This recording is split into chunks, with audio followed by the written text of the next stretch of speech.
ಚಿಕ್ಕಮಗಳೂರಿನ home stay ಒಂದರಲ್ಲಿ ಯುವತಿ ಅನುಮಾನಾಸ್ಪದ ಸಾವನ್ನಪ್ಪಿದಂತಹ ಪ್ರಕರಣಕ್ಕೆ ಸಂಬಂಧಿಸಿ 4 ತಿಂಗಳ ಬಳಿಕ ಮಾಲೀಕರ ವಿರುದ್ಧ ಎಫ್ಐಆರ್ ದಾಖಲಾಗಿದೆ. ಬೆಂಗಳೂರಿನ ಐಟಿ ಕಂಪನಿಯಲ್ಲಿ ಕೆಲಸ ಮಾಡ್ತಿದ್ದ ಯುವತಿ ರಂಜಿತಾ 2025 ಅಕ್ಟೋಬರ್ 25ರಂದು ಸ್ನೇಹಿತೆಯ ನಿಶ್ಚಿತಾರ್ಥಕ್ಕೆ ಬಂದಿದ್ಲು. ಅದೇ ದಿನ ಹೋಮ್ ಸ್ಟೇ ಬಾತ್ರೂಮ್ನಲ್ಲಿ ಆಕೆ ಪ್ರಜ್ಞಾಹೀನ ಸ್ಥಿತಿಯಲ್ಲಿ ಪತ್ತೆಯಾಗಿದ್ಲು. ಆಸ್ಪತ್ರೆಗೆ ದಾಖಲಿಸಿದ್ರೂ ಕೂಡ ಚಿಕಿತ್ಸೆ ಫಲಕಾರಿಯಾಗಿದೆ, ಸಾವನ್ನಪ್ಪಿದ್ಲು. ಇನ್ನು ಮರಣೋತ್ತರ ಪರೀಕ್ಷೆಯಲ್ಲಿ ಯುವತಿ ಸಾವಿನ ಸತ್ಯಾಂಶ ಬಹಿರಂಗವಾಗಿದೆ. ಗ್ಯಾಸ್ ಗೀಸರ್ನಿಂದ ಕಾರ್ಬನ್ ಮಾನಾಕ್ಸೈಡ್ ಅನಿಲ ಸೋರಿಕೆಯಿಂದ ಸಾವು ದೃಢಪಟ್ಟಿದೆ.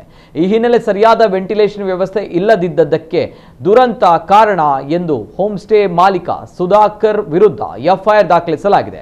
ಹೋಮ್ ಸ್ಟೇ ಮಾಲೀಕರ ನಿರ್ಲಕ್ಷ್ಯವೇ ಯುವತಿಯ ಸಾವಿಗೆ ಕಾರಣ ಎಂದು ಕುಟುಂಬಸ್ಥರು ಆರೋಪಿಸಿದ್ರು. ಈ ಸಂಬಂಧ ಪ್ರಕರಣ ದಾಖಲಿಸಿಕೊಂಡ ಆಲ್ದೂರು ಪೊಲೀಸರು ತನಿಖೆ ಆರಂಭಿಸಿದ್ದಾರೆ.